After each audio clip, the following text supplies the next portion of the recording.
ప్రమాదాలు కావడానికి కారణం మానవ తప్పిదాల, గ్రహ ప్రభావమా, లేదంటే వాళ్ళ కర్మను బట్టి అట్లా వెళ్ళబోతుందా? మానవ తప్పితం అనేది థర్డ్ రీజన్. మొదలు ప్రకృతి ప్రభావం, రెండోది వచ్చేసేసి ఏంటి అని అంటే మన జాతక చక్ర కుండలీల ప్రభావాలు బట్టి.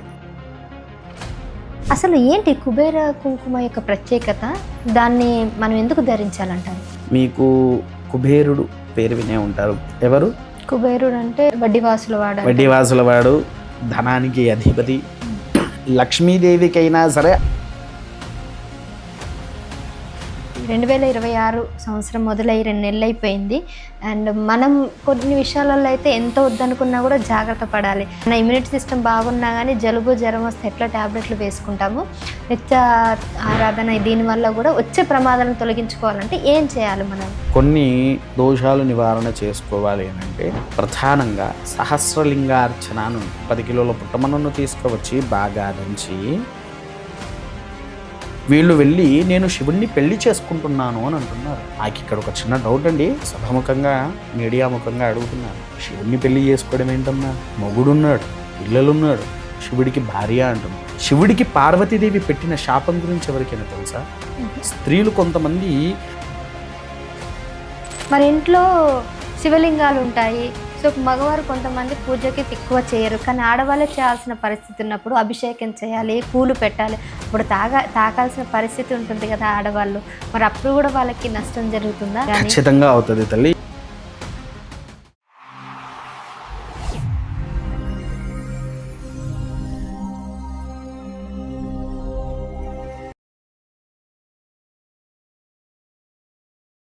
అందరికీ నమస్కారం, నేను సహస్రం. Welcome to our channel. సాధారణంగా మనం కొన్ని వాటిని నమ్మొద్దు అని ఎంత అనుకున్నా కానీ నమ్మాల్సిన పరిస్థితి ఉంది. ఎందుకంటే ఇప్పుడు జరగబోతున్న కొన్ని పరిణామాలు అయితే దారుణంగా ఉన్నాయి. గత 2 సంవత్సరాల నుంచి చూసుకున్నా కానీ మానవ జాతికి ముప్పు కలిగే విధంగా కొన్ని ప్రమాదాలు అయితే విపరీతంగా వస్తున్నాయి.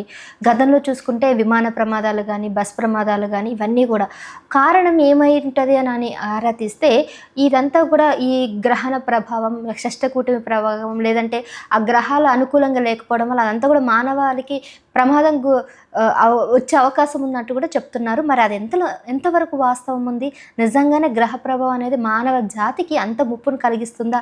ఇలాంటి సందేహాలన్నీ కూడా ఈరోజు మనం తెలుసుకుందాం. అంతేకాకుండా ఉగాది కూడా రాబోతుంది. మరి ఉగాది తర్వాత ఎట్లా ఉండబోతుంది, అటు అన్ని రంగాలలోనూ అవి కూడా పూర్తిగా ఈరోజు తెలుసుకుందాం. మరి ఈ విషయాలన్నీ కూడా మనకి తెలియజేయడానికి ప్రస్తుతం మనతో పాటు ఉన్నారు బెన్నంపల్లి నిశాంత్ శర్మ, మహాభగల్ అఘోర తంత్రి. మరి వీటి గురించి కూడా అడుగుదాం గురుగారిని.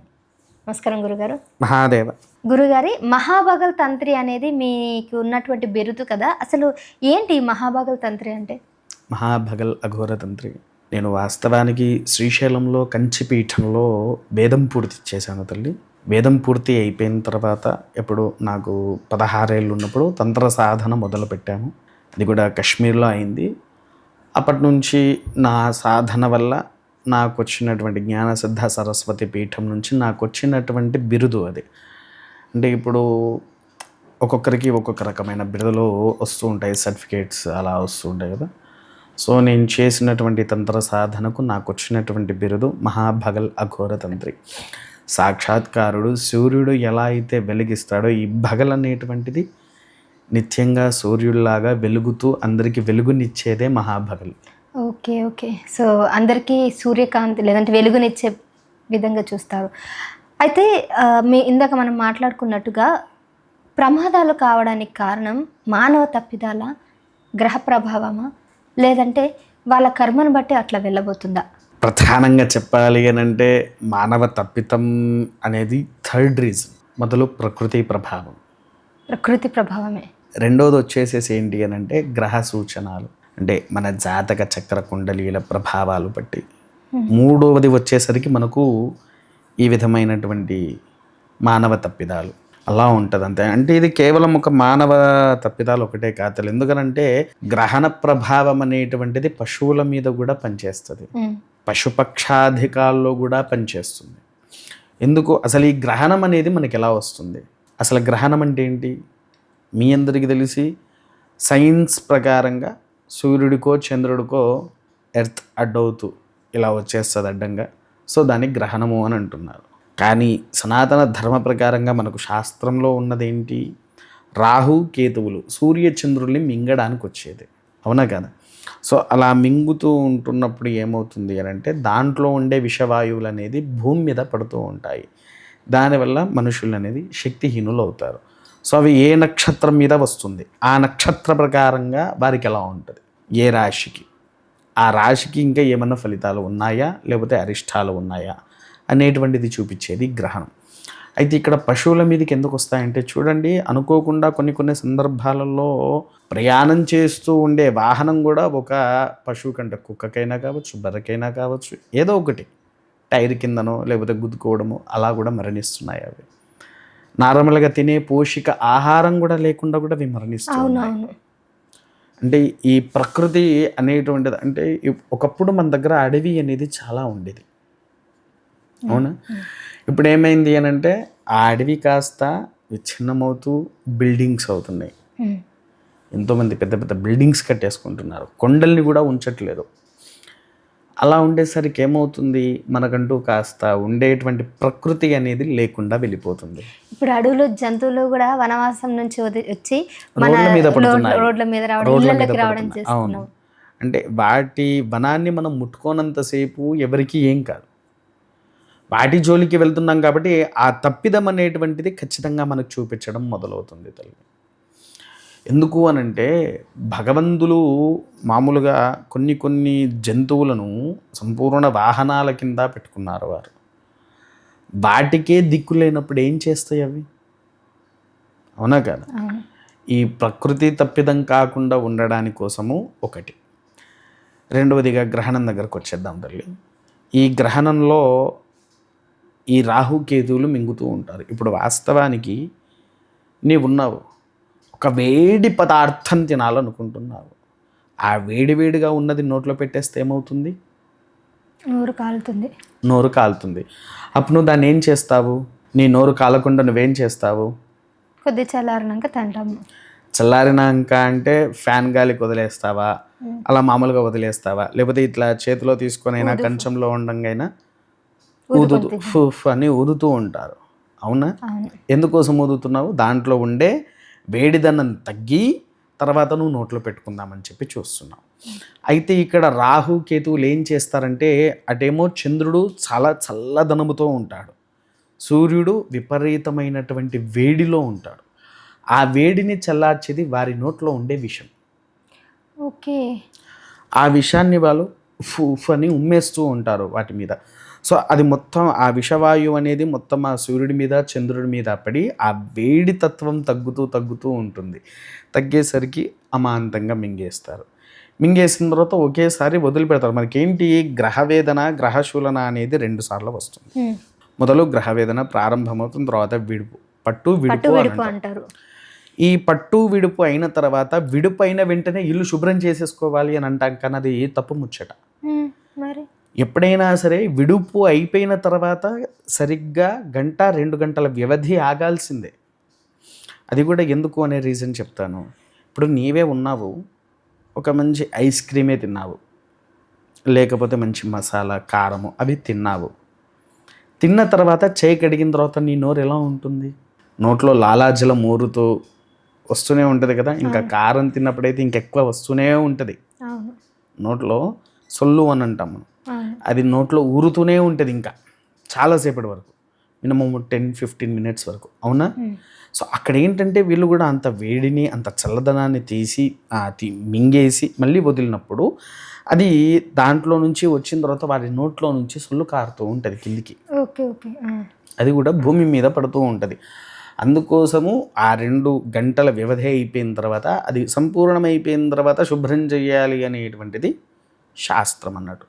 అయితే దీంట్లో ఏంటి, ఈ యొక్క విషవాయువు అయినా సరే ఈ సొల్లైనా సరే పడకుండా ఉండడానికి కోసము పూర్వము నుంచి ఇప్పటికీ పైనుండే దేవాలయానికి పైనుండే శిఖరమైనా సరే, శిఖరం, రెండవది దేవాలయంలో గర్భాలయంలో ఉన్నటువంటి విగ్రహాల మీద, మన ఇంట్లో ఉండే విగ్రహాల మీద, తర్వాత పచ్చడి, పాలు, పెరుగు, తేనె, నెయ్యి, శర్కర, వంట వండిన పదార్థాలు కావచ్చు, ఇంకా ఏదున్నా ఆఖరికి కాఫీ పొడితో సహా ప్రతి దాని మీద మనం దర్భ అనేది వేస్తాం. అది గడ్డి అంటారు కదా, అది గడ్డి కాదు, దర్భ. దర్భ అయితే కొంతమందికి ఏంటి అని అంటే దర్భ అందరికీ దొరకదు. అప్పుడు ఏం చేస్తారు, గరిక పూసలు అని, గరిక వేస్తుంటారు. గరిక తీసుకువస్తారు, గరిక వేసుకుంటారు. సో ఇవి రెండు ఏంటి అంటే ఆ విషవాయుని దీని మీద పడనీయకుండా ఒక రక్షణ వలయంగా ఉంటుంది. అందుకోసం ఆ దర్భ వేసేసరికి ఉంటుంది. అంతేకాకుండా ఈ యొక్క గ్రహణ సమయంలో భగవంతుని మీద ఎందుకు వేయాలి అంటే ఈ క్వశ్చన్కి ఈ మధ్యన కొంతమంది శాస్త్రవేత్త అంటే డాక్టర్స్ ఏం చెప్తున్నారంటే, ఒకప్పుడు పాత్రలు ఉండేవి కాదు, మట్టి కుండలు ఉండేవి, దానికి మూతలు అనేవి లేకపోవడంతో సో మూతల మీద అందులో పడకుండా ఉండడానికి ఆ గరిక అలా పెట్టేవారు. అంతే తప్ప అలా గ్రహం వచ్చిన ప్రతిసారి ఆ గరిక పెట్టి అలవాటు అయ్యి ఇప్పుడు మనకి మూతలు ఉన్నాయి, అన్నీ ఉన్నాయి, దాంతో కవర్ చేసేస్తాం కదా, గరిక పెట్టడం అనేది ఫూలిష్నెస్ అని చెప్తున్నారు. అంటే అమ్మ ఒక మాట చెప్పాలా, యథా రాజా తథా ప్రజ. ఎవరి ఆలోచన, ఎవరి తత్వం, ఎవరి విధానం వారిది. విన్నారా? కావచ్చు ఒకప్పుడు మట్టి కుండలు ఉన్నాయి, ఈ మట్టి కుండలు ఒకప్పుడు ఉన్నాయి, సరే మీరు అన్నట్టుగా నేను ఒప్పుకుంటాను. కానీ ఎప్పటి వరకు ఉన్నాయి మట్టి కుండలు? 80s కంటే ముందే, 70s 80s వరకు కూడా వాడారు. ఇప్పుడు కొంతమంది ఊర్లలో వాడుతూ ఉంటారు. 80s కంటే ముందు నుంచి కూడా పాత్రలు రావడం మొదలైనవి. అప్పట్లో కూడా ఇత్తడి పాత్రలు కూడా ఉన్నాయి. కొనుక్కోలేని వారు మట్టి కుండలు వాడారు. అప్పట్లో రాజులు ఇత్తడి పాత్రలలోనే కదా భోజనం చేసింది, బంగారు పళ్ళాలలో భోజనం చేయలేదా? రాతండి ఇవన్నీ మధ్యలో పుట్టుక వచ్చినాయి, కానీ ఒకప్పుడు రాతండి ఎక్కడిది ఉన్నదా? రాతండి లేదు కదా. స్టీల్ కూడా ఒకప్పుడు ఉందా? లేదే. అది కూడా మధ్యలో పుట్టుక వచ్చిందే, కానీ మధ్యలో వచ్చిందైతే కాదు కదా. కానీ స్టీల్ దాంట్లో మరి భోజనం చేయొద్దని శాస్త్రంలో ఉన్నది, సైన్స్లో కూడా ఉన్నది. మరి ఎందుకు చేస్తున్నారంట భోజనం స్టీల్ దాంట్లో? అల్యూమినియం దాంట్లో కూడా తినకూడదు అని చెప్పేసి సైన్సే చెప్పింది. మరి ఎందుకు తింటున్నారంట సైన్స్ వాళ్ళు? అంటే బయటికి చూపించేది వాళ్ళు చేసేది ఒకటి, బయటికి చెప్పేది ఒకటి, అవునా కాదా?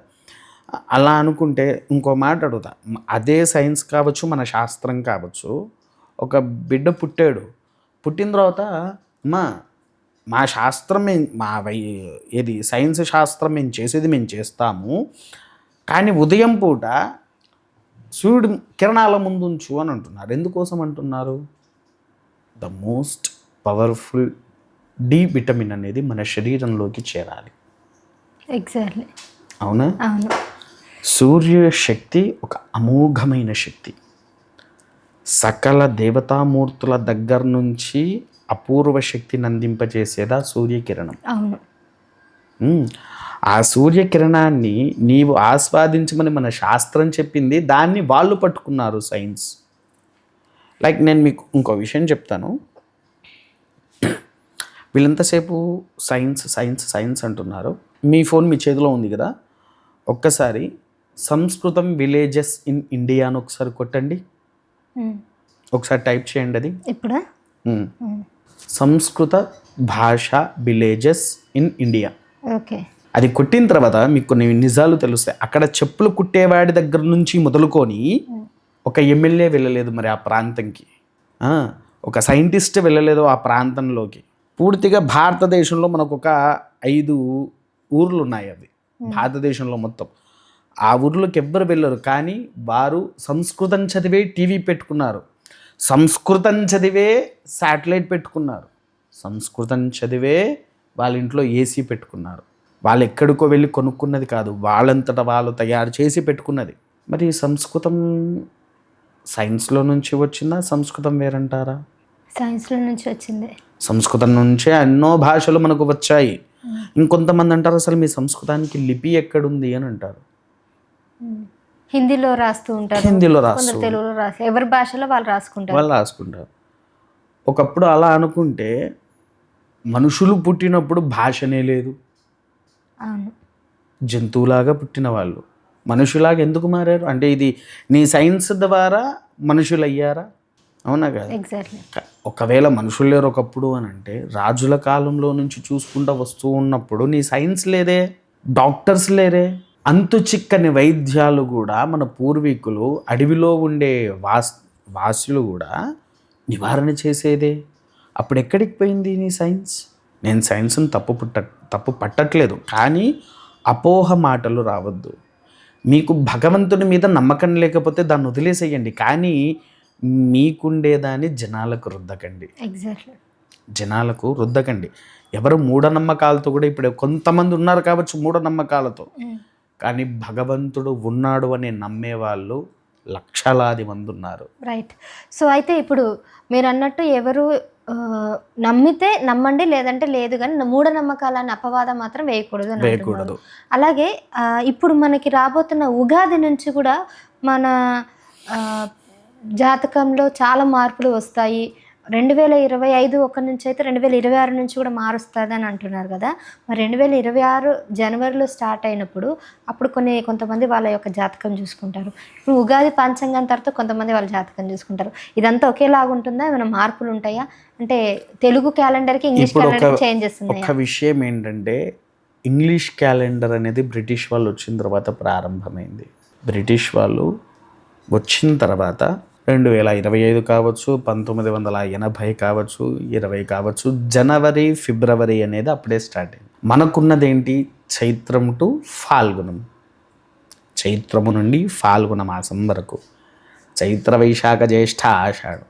అదే ఇప్పుడు జనవరి ఫిబ్రవరి మార్చ్ ఏప్రిల్ వచ్చినప్పుడు అది అందరూ యథావిధిగా నార్మల్గా తీసుకోపోతున్నారు. దీంట్లో లీప్ ఇయర్ అంటే ఫిబ్రవరి అని అంటారు, అవునా? అదే మన దగ్గర చూడండి, ఆషాఢ మాసం అనగానే కదా తల్లిగారింటికి కోడలు వెళ్ళిపోతుంది వివాహమైన కొత్తలో, అవునా? అంటే మన మాసం అనేది మనకు ప్రధానం. మనకు సంవత్సరం ప్రారంభమయ్యేది అసలు దాని పేరు ఉగాది కూడా కాదు, యుగాది. యుగాది, యుగము ఆది అన్నారా? అయితే దీనికి ఏంటి, ఇక్కడ మనకు సంవత్సరానికి ఒక్కొక్క రకమైన పేరుంది. ప్రభవ, విభవ, ప్రమోదూత, ప్రజోత్పత్తి, ఇలా కొన్ని 60 సంవత్సరాలు మనకంటూ ఉన్నాయి. ఈ 60 సంవత్సరాలు ఎవరు? నారద మహాముని యొక్క కుమారులు. నారద మహాముని యొక్క కుమారులు. ఈ 60 సంవత్సరాలు దాటిన తర్వాత కాలచక్రం పూర్తయినట్టు. అందుకోసమే మన పెద్దలు అంటే మన తల్లిదండ్రులు ఉన్నారు, ఈ 60 సంవత్సరాలు పూర్తి చేశారు కాబట్టి వారికి షష్ఠి పూర్తి అని చేస్తాము. అందుకే నా షష్ఠి విన్నారా? ఈ షష్ఠి పూర్తి అనేది కూడా ఆచరిస్తారు. 60 సంవత్సరాలు బ్రతికారు అంటే ఇందులో చూడండి, మనకు ఒక్కొక్క సంవత్సరానికి ఒక్కొక్కటి ఉంది. ఇప్పుడు క్రోధి వచ్చినప్పుడు క్రోధిలో చాలామంది ఏడుపులు ఉన్నాయి. కరోనా వచ్చింది, మన సంవత్సరంలో ఉన్నట్టు దాని పేరుకి తగినట్టు ఆ సంవత్సరం మారిపోతుంది. ఇప్పుడు వచ్చే సంవత్సరం పేరేంటి? పరాభవనామ సంవత్సరం.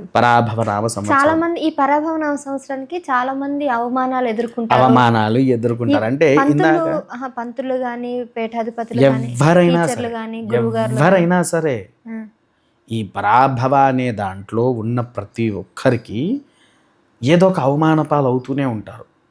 ఖచ్చితం, అది మొహమాటం లేదు దాంట్లో. ఎందుకు అనంటే ఈ వచ్చే ఈ పరాభవనామ సంవత్సరంలో ఎంత ఎదుగుతున్నా ఈవెన్ రేవంత్ రెడ్డి కూడా పరాభవం అవుతాడు. మోదీ గారు ఖచ్చితంగా పడతారు వీటిలలో. ఎందుకు? ఆ నామ సంవత్సరమే అది.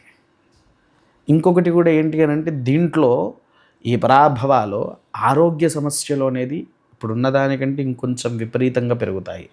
ఎందుకు? ఈ పరాభవం వల్ల వాడికి మానసిక ఆందోళన అనేది పెరుగుతుంది. ఈ మానసిక ఆందోళన అనేది ఎటువైపు తీసుకుపోతుందా అనేది మనకే అర్థం కాదు. రోగం లేని వాడికి రోగం ప్రారంభమయ్యే ఆస్కారమే ఈ పరాభవ. అర్థమైందా? ఇంకొకటి ఇందులో కొంతమంది చెప్తున్నారు, ఈ 25/1, 26/1 మనకు 26 నుంచి ప్రారంభమయ్యేది లెక్కలోకే ఉండదు, అది లెక్కలోకి కూడా రాదు. ఎప్పుడు వస్తుంది? కేవలము మనకు చైత్రము నుంచి ఫాల్గుణ మాసం వరకు ఏదైతే ఉంటుందో అక్కడి వరకే. కాబట్టి దాన్ని బట్టి చూసేసుకుంటే నడుస్తుంది తల్లి. ఇది అసలైన విషయం. ఈ యుగాది అనేది కూడా ఎన్నో రకాలు, ఎన్నో విశేషాలతో ఉండేటువంటి ఒక గొప్ప సంవత్సరమే ఈ యొక్క పరాభవనామ సంవత్సరము. రైట్. అలాగే మీరు ప్రత్యేకంగా కొంతకాలంగా ఈ కుబేర కుంకుమ గురించి చాలా విషయాలు తెలియజేయడం జరిగింది. అసలు ఏంటి కుబేర కుంకుమ యొక్క ప్రత్యేకత? దాన్ని మనం ఎందుకు ధరించాలంటారు? చాలా చక్కగమ్మా. ఈ కుబేర కుంకుమ అనేది ఒక శక్తివంతమైనటువంటి కుంకుమ. ఇది వాస్తవానికి ఏంటి అని అంటే, మీకు కుబేరుడు పేరు వినే ఉంటారు. కుబేరుడు ఎవరు? కుబేరుడు అంటే అతని వడ్డీవాసుల వాడు, ధనానికి అధిపతి. లక్ష్మీదేవికైనా సరే అప్పిచ్చే ఒక గొప్ప స్థాయిలో ఉన్నటువంటి వ్యక్తి ఈ యొక్క కుబేరుడు. పూర్వం ఏంటి అంటే, ఈ కుబేరుల వారు తన యొక్క పీఠం అంటే తన యొక్క గృహంలో ఒక చిన్న కొలువుని ఏర్పాటు చేసుకున్నాడు. ఆ కొలువులో కమల పువ్వులు నిత్యంగా పూసారు. అసలు ఈ కమల పువ్వులు భూమి మీద లేదు ఒకప్పుడు. భూమి మీద రావడానికి చాలా పెద్ద స్టోరీ కూడా ఉంది. అది ఎలా ప్రారంభమైంది? ఈ యొక్క కుబేరుడి దగ్గర యక్షిణీయులు ఉంటారు. యక్షగాంధర్వ కిన్నరులందరూ నివసించేది కేవలం ఈ యొక్క కుబేరుడి దగ్గరనే. ఈ కుబేరుడి దగ్గర ఉన్నటువంటి ఒక యక్షిని తన కుమారుడి యొక్క ప్రేమ వల్ల పడుతుంది. అయితే ఈయన కొలువులో ఉన్నటువంటి ఆ యొక్క 108 కమల పువ్వులు మాత్రమే పూస్తుంది దాంట్లో. అవి కూడా ఏంటి, శివుడికి అష్టోత్తర శతనామం చేయడానికి కోసము ప్రతిరోజు వాటిని తెంపి తీసుకొని వస్తే ఒక్కొక్క నామం చదువుతూ ఒక్కొక్క పుష్పం తీసి పరమేశ్వరుడి మీద సమర్పిస్తూ ఉండేవాడు. అలా సమర్పిస్తున్నటువంటి క్షణంలో ప్రతిరోజు 108 వచ్చేది. ఒకే ఒక్క రోజున 107 మాత్రమే వచ్చింది. ఇంకో పుష్పం కనిపించట్లేదు. సరే, ఖచ్చితంగా ఏ రోజు కూడా పుయ్యకుండా ఉండదు. ప్రతిరోజు 365 రోజులు అక్కడ ఆయనకు కమల పువ్వులు పూస్తూనే ఉంటాయి. అవి కూడా 108. అవి కేవలం శివుడికి మాత్రమే సమర్పించే పుష్పాలు. అయితే ఒకరోజు 107 వస్తే ఇంకొకటేది లేదు. శివన అసలు ఇంకా ఆమెను పిలిచి తిట్టేస్తూ ఉన్నాడు.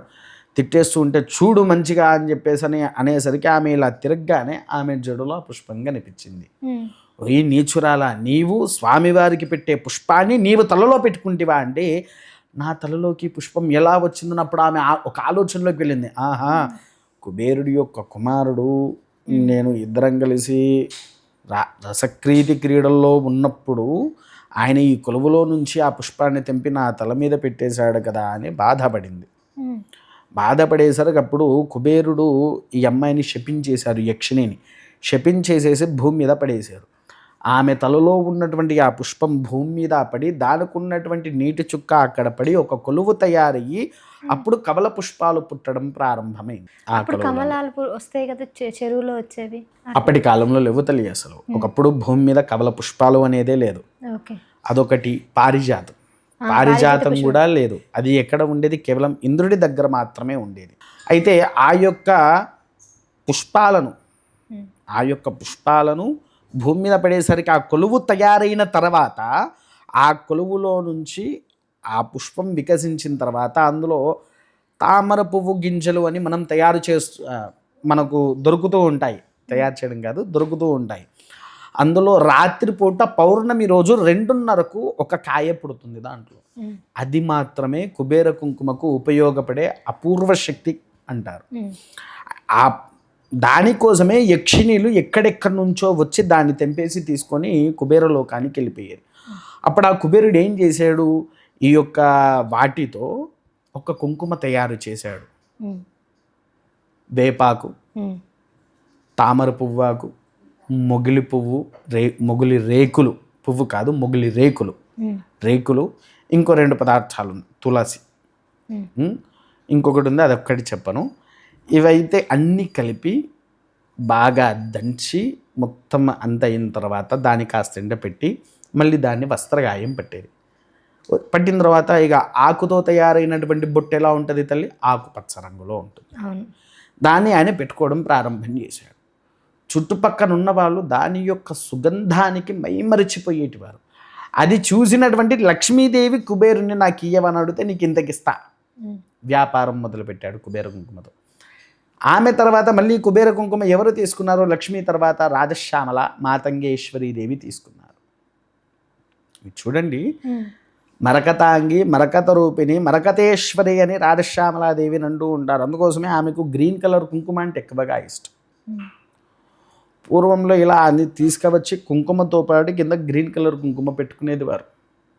ఖచ్చితంగా ఉంటుంది లక్ష్మీదేవికి, శ్యామలాదేవికి. కుబేరుల వారికి ఈ ఆకుపచ్చ కుంకుమ ఉంటుంది కాబట్టి అందుకోసమే దాని పేరు ఆయన తయారు చేసుకున్నాడు కాబట్టే కుబేర కుంకుమ, కుబేరుడు వాడేటువంటి కుంకుమ. అది ఎవరైతే ధరిస్తున్నారో వారికి లక్ష్మీదేవి అనుగ్రహాన్ని పొంది సకల యోగ భోగ మోక్షాలను కూడా అందింపజేసే అంత శక్తిని దాంట్లో నివసించారు. ఇది గ్రీన్ కలర్లోనే ఎందుకు ఉంటుంది, కారణం తెలుసుకోవచ్చా? ఆకులతో తయారవుతుంది తల్లి, పచ్చి ఆకులతో. అందుకేనా?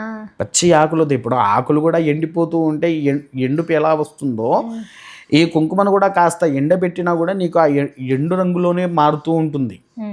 విన్నారా? అందుకోసం ఇది ఆకుపచ్చ రంగులో మాత్రమే ఉంటుంది. అయితే అది తీసుకొని వచ్చిన తర్వాత ఇప్పుడు ఈ కుబేర కుంకుమ ఇంకా ఉపయోగాలు. నీవు ఉన్నావు తల్లి, ఈఎంఐ ఉందా? నెలకి ఎంత కడుతున్నావు? ఒక 15,000. అంతే. నీకంటే ఎక్కువ ఉన్న వాళ్ళు ఉన్నారు, వాళ్ళకంటే ఇంకా ఎక్కువ ఉన్న వాళ్ళు కూడా ఉన్నారు. ఇదే ఈ యొక్క కుబేర కుంకుమ ఆగకుండా 41 రోజుల పాటుగా నిత్యంగా నువ్వు బొట్టు ధరించావే అనుకో, నీకుండే అప్పు బాధల నుంచి తొలగిపోతూ నిదానంగా ఒక్కొక్క స్టెప్ తగ్గుతూ ఉంటుంది. అంటే 41 రోజులకు నీకు రిజల్ట్ కనిపిస్తుంది. రిజల్ట్ అనేది కనిపిస్తుంది. ఆ రిజల్ట్ కనిపించిన తర్వాత ఏం చేస్తావు నువ్వు? దీనివల్ల నాకు రిజల్ట్ వచ్చింది, ఇక ఇదే బొట్టు వాడుతూ ఉంటే చాలు, నాకు ఇంకా అప్పు బాధలు అనేటువంటివి ఉండవు అనే ఒక మనసు దాన్ని పిలుచుకుంటుంది. అంతటి శక్తిని వేసింది ఆ కుబేరుల వారు దీనికి. అలా మన భూమి మీదికి కుబేర కుంకుమ రావడం మొదలైంది. రాధశ్యామల దగ్గర నుంచి తర్వాత మళ్ళీ కుబేరుల వారి దగ్గర నుంచి తీసుకున్న వాళ్ళు ఎవరయ్యా అంటే అర్జునుడు, భీముడు, వాళ్ళ దగ్గర నుంచి భూమి మీదకి వచ్చింది మనకు. అలా వచ్చింది కాబట్టి ఇది ఒక అత్యంత శక్తివంతంగా మారింది. కాకపోతే ఇదేంటి అని అంటే పూర్వంలో తంత్ర విధిలో మాత్రమే దీని గురించి క్లుప్తంగా లిఖించి ఉంది.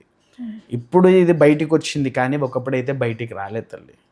అవును, ఈ మధ్య కాలంలో దీని బాగా ప్రాచుర్యంలో ఉంది. నిజంగా ఇది ధరించినట్లయితే అప్పుల బాధ నుంచి, ఆర్థిక సమస్యల నుంచి బయటపడుతున్నారని కొంతమంది అయితే చెప్పడం విన్నాను. అది నిజంగా అక్షర సత్యం, అక్షర సత్యం. ఎందుకనంటే ఆ యొక్క అధికారం, ఎందుకంటే లక్ష్మీదేవిని కూడా వశపరుచుకున్న బొట్టది. అంటే వశపరుచుకోవడం అంటే వేరే రకంగా కాదు, అది పెట్టుకున్న తర్వాత నీ మైండ్ ఫీల్ అయ్యే ఒక అనుభవం అన్నట్టు. అది అంతటి అమోఘమైనటువంటి రూపం ఉన్నది కేవలం ఈ యొక్క కుబేర కుంకుమకు మాత్రమే. రైట్. సో ఇంకా ఫైనల్గా గురుగారు, ఇప్పుడు 2026 సంవత్సరం మొదలై 2 నెలలు అయిపోయింది. అండ్ మనం కొన్ని విషయాలలో అయితే ఎంత వద్దనుకున్నా కూడా జాగ్రత్త పడాలి.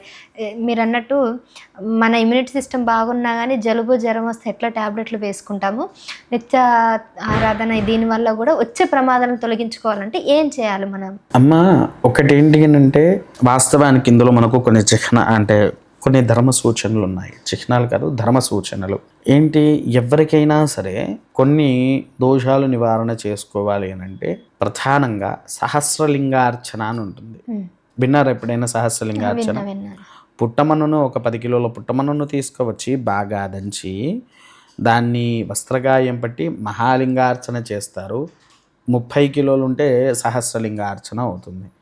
అలా వాటిని సహస్రలింగార్చన చేసి ఆ లింగార్చన ద్వారా మన ప్రాబ్లమ్స్ అనేటువంటివి నివారణ చేసుకోవచ్చు. అదే ప్రధానం. రెండవది ఏంటి, చండీ హవనాలు.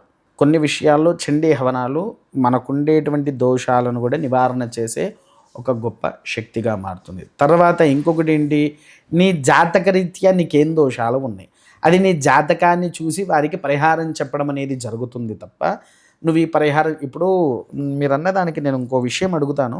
ఫర్ ఎగ్జాంపుల్ మీకు ఫీవర్ వచ్చింది తల్లి, మీకు ఫీవర్ వచ్చినప్పుడు మీరు ఏ టాబ్లెట్ వేయాలి? డోలో కానీ పారాసెటమాల్ కానీ వాడతాము. అదెందుకు? సెట్రిజన్ వేస్తే తగ్గదా? అది జలుబుకి అయితేంది తల్లి, సెట్రిజన్తో తగ్గదా?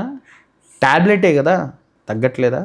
ఎందుకు తగ్గట్లేదు? ఏ వ్యాధికి ఆ మందు, ఏ వ్యాధికి ఆ మందు ఉన్నప్పుడు నీ జాతకం చూసినప్పుడు నీ జాతకంలో ఏ లోపం ఉందో ఆ లోపాన్ని బట్టి తగిన పూజను చెయ్యాలి.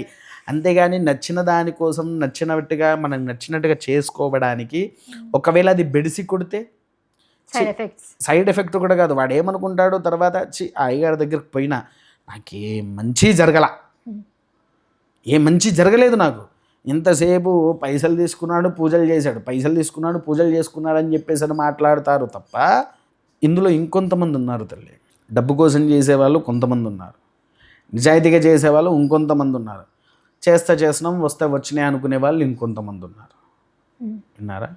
అయితే దీంట్లో ఇప్పుడు 5 రకాల జాతులు తయారైనవి. 5 రకాల జాతులు తయారైనవి. స్వచ్ఛమైన బ్రాహ్మణుడి దగ్గరికి వెళ్ళడం మానేశారు కొంతమంది. ఎంతసేపు పూనకం వచ్చిందని ఒకని దగ్గరికి పోవడాలు, అయ్యా ఆమె దేవుడు అబ్బో గొప్ప శక్తి అని అటువైపు వెళ్తున్నాడు. వాళ్ళు ఏం చేస్తున్నారు, వాళ్ళకి అదొక పెద్ద వ్యాపారంగా మారిపోయింది. పెద్ద వ్యాపారం అది. ఎందుకనంటే ఒక సిండికేటెడ్ టైప్లో తయారు చేశారు దాన్ని. ఆ సిండికేటెడ్గా తయారు చేసేసి అదొక పెద్ద వ్యాపారంగా చేశారు. ఇంకొంతమంది ఏం చేశారు, దేవాలయాలు కట్టి నెలసరిలో ఉండగా కూడా దేవాలయానికి రావచ్చు అని ఇంకొంతమంది చెప్తున్నారు. ఈ మధ్యన వింటున్నాం అది. వినండి, అంటే వీళ్ళ వ్యాపారాలు చెప్తున్నాను. ఒకటి ఇంకొంతమంది ఉన్నారు, ఏంటి వాడికి వేదము రాదు, ఒక వేదము రాదు, కనీసం జాతకంలో అవగాహన ఉండదు, జాతకంలో ఒక అవగాహన ఉండదు, తంత్ర విషయంలో అస్సలకే బలం ఉండదు. నేను ఒక తంత్ర సాధకులము, నేను కర్ణపిశాచి, ఆ పిశాచి, ఇది సాధన చేశాను అవి సాధన చేశానని జనాలను మభ్యపెడుతూ విచ్చలవిడి పూజలు చేస్తున్నారు. వాళ్ళను వీళ్ళు నమ్మి కోట్లు సమర్పిస్తున్నారు, కోట్లు సమర్పిస్తున్నారు. అంతవరకు ఎందుకు, రీసెంట్గా క్రితంలో ఒక విధవ ఆడంగిలాగా తయారైపోయి బట్టలు మొత్తం విప్పుకొని నేను త్రిశూలం చేతిలో పట్టుకొని నేను నది అని 2 తెలుగు రాష్ట్రాల మీదకి తిరిగిండు. తర్వాత వాడు ఏంటి అని అర్థమైన తర్వాత ఏమైంది వాడి పరిస్థితి. కానీ నేను ఒక విషయం చెప్పమంటారా, ఒక శాస్త్రం చదివినవాడిగా ఒక విషయం చెప్తాను.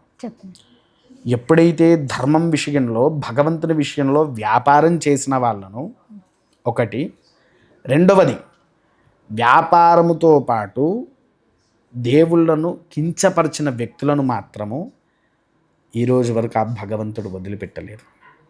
ఖచ్చితంగా ఏదో ఒక రోజున ఏదో ఒక సందర్భమున ఆ భగవంతుడు ఎలా వాళ్ళను శిక్షించాలో కూడా బాగా తెలుసు.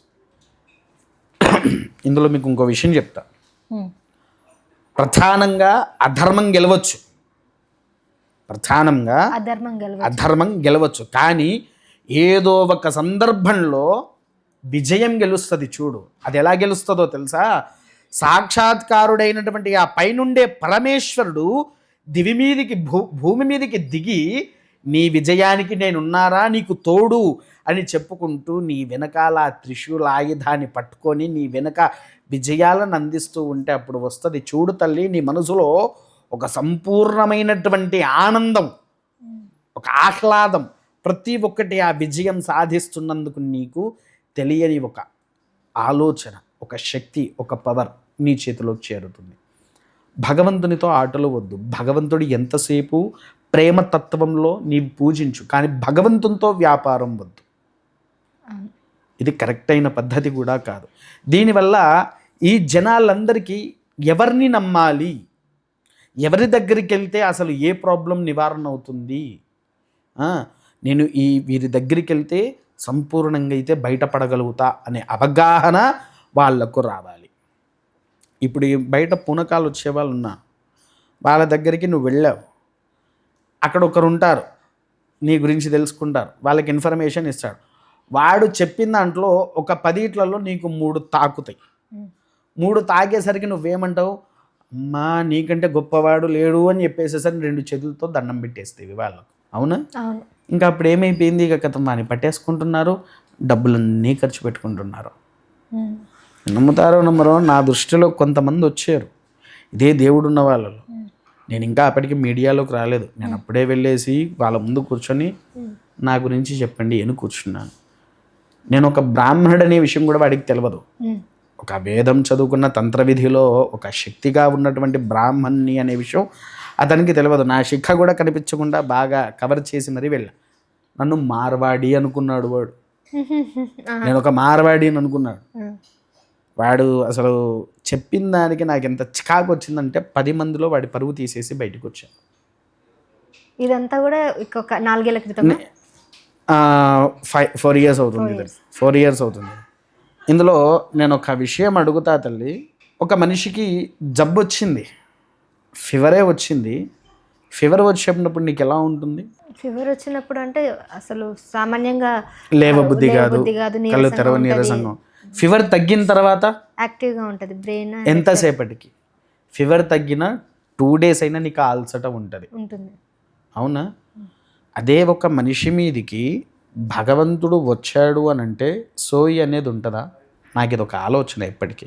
వస్తుందా గురువుగారు? అంటే మనిషికి సోయి ఉంటుందా? ఉండదు అనుకుంటా. స్పర్శ ఉంటుందా? ఉండదు అనుకుంటా, నాకు తెలియదు. అదేంటి తల్లి, ఒంటి మీదకి భగవంతుడు వచ్చాడు, పూనకం వచ్చింది, ఊగుతూ ఉన్నావు, అన్ని రకాలు చేస్తూ ఉన్నావు, ఆ ఒంటి మీదకి స్పర్శ ఏమన్నా వచ్చిందా? పోనీ ఆ భగవంతుడు ఒంటి మీదకి వచ్చినప్పుడు మనం మాట్లాడేది ఆ అమ్మాయిననేది భగవంతుడు సమాధానం చెప్పకూడదే? సమాధానం ఎలా చెప్పాడు? భగవంతుల్లాగా మాట్లాడాలి. వాస్తవానికి ఇంకోటి ఏంటి, మన దేవతామూర్తులందరూ కూడా మాట్లాడే భాష ఏంటి? సంస్కృతం, స్వచ్ఛమైన సంస్కృత భాష. మరి నీ ఒంటి మీదకి వచ్చినప్పుడు కనీసం ఒక్కసారి కూడా సంస్కృత భాష లేదే? పోనీ ఒకటే లాంగ్వేజ్, వాడికి ఏ లాంగ్వేజ్ వస్తుందో అదే లాంగ్వేజ్ ఉంటుంది. పోనీ అదొకటి కూడా కాకుండా వీళ్ళు ఇంకొంతమంది వేములవాడ రాజన్నకు 10,000 దండాలు, ఆ రేణుకాదేవికి 5,000 దండాలు అని అంటున్నారు. ఈ దండాలు ఎక్కడి నుంచి వచ్చాయి అసలు? ఆలోచించాల్సిన విషయం. నాకు ఇది చిన్న డౌట్ అండి, అందుకోసం అడుగుతున్నాను. అంటే ఈ దండాల ద్వారా నీకే దేవుడు వచ్చినప్పుడు నువ్వు దండాలు ఎందుకు పెడుతున్నావు వీళ్ళకు? అది వేములవాడ రాజన్న నీకు ఎలా తెలుసు ఒంటి మీదకి వచ్చిన ఆమెకు? ఇంకొంతమంది ఇప్పుడు తయారయ్యారు, రేణుక అని చాలా మంది ఒంటి మీదకి వస్తుంది, నాకు రేణుక ఎల్లమ్మ ఉంది. అసలు ఈ రేణుకాదేవి ఎవరో తెలుసా మీకు? అంతా అమ్మవారి స్వరూపులే, అంతే తెలుసు. మరి పరశురాముడు ఎవరు? ఆయన చిరంజీవి అని అంటారు. ఈ పరశురాముడి తల్లి ఎవరు? పరశురాముడి తల్లి ఎవరు? నాకు తెలియదండి. నన్ను అడుగుతున్నారు. నాకు ఇతిహాసాలు పురాణాలు చాలా తక్కువ. పరశురాముడి తల్లి రేణుకాదేవి. ఈ రేణుకాదేవి యొక్క ప్రధానంగా పరశురాముడు కూడా చిరంజీవి అంటారు కదా, అంటే ఆయనకి చావు లేదు, బతికే ఉన్నాడు అని అంటారు. పరశురాముడు ఎవరో తెలుసా మీకు తెలిసినంత వరకు? అసలు ఎవరు పరశురాముడు? చంపి గొడ్డలతోనే. పరశురాముడు ఎవరు? దశావతారంలో విష్ణుమూర్తి యొక్క అవతారంలో ఒక అవతారమైనటువంటి వాడు పరశురాముడు, వామనుడు, ఇలా మనకు ఉన్నాయి. అది ఆ విషయం తర్వాత కొద్దాం. చిరంజీవిలో, సప్త చిరంజీవిలో పరశురాముడు ఉన్నాడో లేడో అది తర్వాత విషయం. కానీ ఈ పరశురాముడు, రేణుకాదేవి ప్రధానంగా పుట్టిన స్థలం ఎక్కడ? చాలామందికి రేణుకాదేవి ఎల్లమ్మ వస్తున్నది, ఆమె పుట్టిన స్థలం ఎక్కడా? ఆమె ఉంటున్న స్థలం ఎక్కడా? పోనీ ఆ పరశురాముడి వల్ల రేణుకాదేవికి వచ్చిన లాభం ఏంటి, నష్టమేంటి? ఇంకొంతమంది రేణుకాదేవి మొత్తము పుట్టలకు అది దేవత, ఆమె సర్పానికి అది దేవత అని చెప్తున్నారు. మరి ఆ పుట్టలకు ఆదిశేషుడు ఎందుకున్నాడు? కర్కోటకుడు ఎందుకున్నాడు? శివుడి మెడలో ఉన్న వాసుకి ఎందుకుంది? వీళ్ళందరూ వదిలిపెట్టేసి రేణుక ఎలా అయింది నీకు? పోనీ సర్పజాతికి మళ్ళీ దేవసేనను వివాహం ఆడినటువంటి సుబ్రహ్మణ్యేశ్వరుడు ఎవరు? సర్పజాతికి నీకు ఇప్పుడు సర్పదోషం ఉంది అని అంటే నువ్వు ఎల్లమ్మకు పూజ చేసుకోవచ్చు కదా, మరి సుబ్రహ్మణ్యానికి ఎందుకు చేస్తున్నావు? సుబ్రహ్మణ్యేశ్వరుడి దగ్గరికి వెళ్ళి నువ్వు సర్పదోష నివారణ అనేది కూడా ఎందుకు చేస్తున్నావు? ఒక పుట్ట, ఇంట్లో ఒక పుట్ట వచ్చిందంటే నీ ఇంట్లో ఎల్లమ్మ ఉంది అని అంటున్నావు. నీ ఇంట్లో ఒక పుట్ట వచ్చింది, ఆ పుట్ట వస్తే ఎల్లమ్మ వచ్చింది మీ ఇంట్లోకి అని అంటున్నావు, రేణుక ఎల్లమ్మ అంటున్నావు. ఎలా చెప్తున్నారు ఇవన్నీ మీరు? ఇంకోటి, ఒకప్పుడు వేములవాడ స్థితి అనేటువంటిది, వేములవాడ రాజరాజేశ్వరుడు చాలా శక్తివంతుడే, నేను కాదనట్లేదు. కానీ ఆయన పేరు చెప్పుతూ గత 50-20 సంవత్సరాల నుంచి వేములవాడలో సంపూర్ణమైన నడుస్తున్నటువంటి వ్యాపారమే ఇది ప్రధానం. ఇది ప్రధానంగా నడుస్తున్నటువంటి వ్యాపారం. అది కూడా ఏంటి, వీళ్ళు వెళ్ళి నేను శివుణ్ణి పెళ్లి చేసుకుంటున్నాను అని అంటున్నారు. నాకు ఇక్కడ ఒక చిన్న డౌట్ అండి, సభాముఖంగా మీడియా ముఖంగా అడుగుతున్నాను. శివుణ్ణి పెళ్లి చేసుకోవడం ఏంటమ్మా? మొగుడున్నాడు, పిల్లలున్నాడు, శివుడికి భార్య అంటున్నాం. అసలు శివుడికి పార్వతీదేవి పెట్టిన శాపం గురించి ఎవరికైనా తెలుసా? స్త్రీలు కొంతమంది లింగాన్ని తాకకూడదు అని చెప్పేసి అని అంటారు. ఎందుకోసమో తెలుసా? అసలు నీకు తెలిసి శివుడికి ఎంతమంది భార్యలు ఉన్నారు? ఇద్దరే ఉన్నారు, పార్వతీదేవి, గంగాదేవి. కాదు, అందాదా నీకు తెలిసి ఎంతమంది మామూలుగా ఇద్దరు కాకుండా? ఇంకా పోనీ మీ కెమెరామెన్కి ఏమైనా ఐడియా ఉందా? శివుడికి ఎంతమంది భార్యలు? ఒక్కరు. మీకమ్మా? అంతే. నలుగురు భార్యలు, ప్రధానంగా సతీదేవి. కానీ దక్షుడు దక్షయజ్ఞం గావించేటప్పుడు తన భర్తను పిలవలేదని ఆహుతి అయిపోతుంది. ఆహుతి అయిపోయిన తర్వాత మళ్ళీ ఆ సతీదేవి పార్వతీ హంసలో జన్మించింది. రెండోది పార్వతి. మూడవది వివాహం ఆడాడు. ఎందుకు? తన శిరస్సు మీద ఉంచి లోకాన్ని రక్షించాలని వివాహమాడి గంగను శిరస్సు మీద పెట్టాడు. నాలుగో వాడు విష్ణుమూర్తి. అదేంటండి? మోహిని అవతారం. నాలుగో వాడు ఎవరయ్యారు? విష్ణుమూర్తి. మోహినీదేవి అవతారంలో వచ్చాడు. పరమేశ్వరుడి యొక్క కళ్యాణాలు కూడా చాలా అద్భుతమైంది. హరిహరకు పుట్టిన వారే అయ్యప్ప స్వామి. హరిహర పుత్రాయ నమః మనం అయ్యప్పను పిలుస్తూ ఉంటాం. అవునా? అర్థమైందా? అప్పుడు పార్వతీదేవి ఒక శాపం పెట్టింది పరమేశ్వరుడికి. ఏమని పెట్టిందో తెలుసా? అయ్యా, నిన్ను ఇలానే వదిలేస్తే నాకు తెలవకుండా నువ్వు ఎంతమందినైతే వివాహం ఆడుతూ ఉంటావో, ఏ స్త్రీ అయితే నేను ముట్టుకుంటుందో ఆ స్త్రీ వంశంలో వృద్ధి కాకూడదు, అంటే ధనపరంగా నష్టం రావాలి. శివుణ్ణి ఎప్పుడైతే ఒక స్త్రీ తాకిందో ఆ స్త్రీ యొక్క కుటుంబము ధనపరంగా నష్టపోతూ కష్టాలు పడతారు అని చెప్పేసి శపించింది పార్వతీదేవి పరమేశ్వరుని. నువ్వు అదేం చేస్తున్నావు? ఇప్పుడు ఆడవాళ్ళు చూడండి, పూర్వంలో మన పూర్వీకులు రుద్రాక్షమాలను కూడా మెడలో వేసుకునేవారు కాదు. ఈ పూర్వంలో ఏంటి అని అంటే రుద్రాక్షని ఆడవాళ్ళు మెడ మీద వేసుకునేవారు కాదు.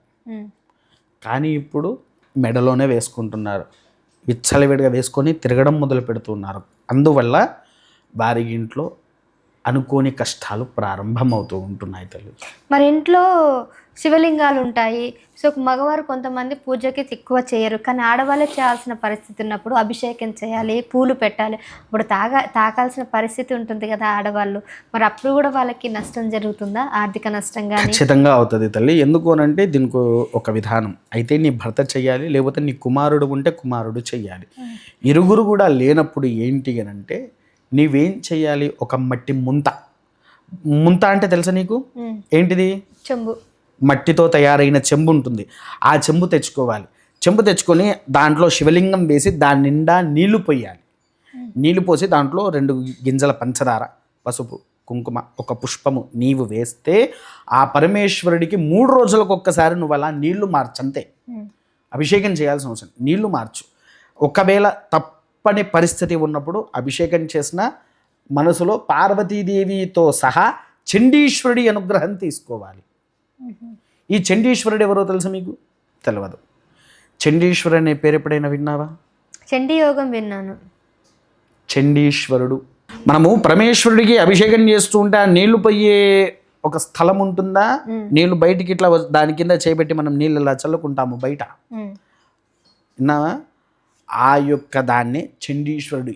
ఆఖరికి నీవు శివుడి దగ్గర పెట్టిన ప్రసాదాన్ని తీసుకొని తినాలన్నా ఆ చండీశ్వరుడి అనుగ్రహం లేనిది నీవు శివప్రసాదాన్ని తాగడానికి నీవు కాదు, నాకే అర్హత లేదు. నీకు కాదు, నాకే అర్హత లేదు. చండీశ్వరుడి యొక్క యోగ్యత లేనిది శివప్రసాదము ఎవ్వరు తినడానికి ఆస్కారం కూడా లేదు. అంతటి శక్తివంతమైన వాడు చండీశ్వరుడు. అందుకోసమే శివుడికి నీవు ఆచరించే ప్రతి ఒక్క విధానంలో చండీశ్వరుడితో పాటు పార్వతీదేవి అనుగ్రహాన్ని, అంటే వారికి సంపూర్ణమైన యా చండీశ్వర, నేను ఈరోజు పరమేశ్వరుడికి అభిషేకం చేసుకోబోతున్నాను, మా పార్వతి నేను ఆ పరమేశ్వరుడి యొక్క అనుగ్రహం పొందాలని నీ దేవాలయానికి వచ్చాను, లేదా మా ఇంట్లో మగవాళ్ళు ఎవరు చేయడానికి లేరు కాబట్టి నేను నీకు ఈ పూట యొక్క అభిషేకాన్ని ఆచరిస్తున్నాను, కాబట్టి నాకు ఈ యొక్క విధానాన్ని చూపి స్వామి, నన్ను రక్షించు స్వామి అని ఆ పార్వతిని, చండీశ్వరుని, పరమేశ్వరుని కోరుకొని కనుక నీవు చేస్తే ఆ యొక్క పూజ ఫలిస్తుంది. ఓకే గురుగారు, చాలా అంటే ఇది చాలా మందికి తెలియదు, ఈరోజు మీ ద్వారా మాకు తెలియడం జరిగింది. సో చూసారు కదండి, గురుగారు చెప్పినట్టుగా మనం కొన్ని విషయాల్లో తప్పక పాటించాల్సిన జాగ్రత్తలు అలా ఉన్నాయి. సో ఏ వ్యాధికి ఏ మందు వాడాలో, అలాగే ఏ జాతకానికి ఏ పూజ, లేకపోతే దానికి సంబంధించిన పూజా విధానం అంతా కూడా మనం తప్పకుండా చేసినట్లయితే దాని సత్ఫలితాలు అయితే మనకు అందుతాయి. థ్యాంక్ యూ గురుగారు. మహాదేవతల్లి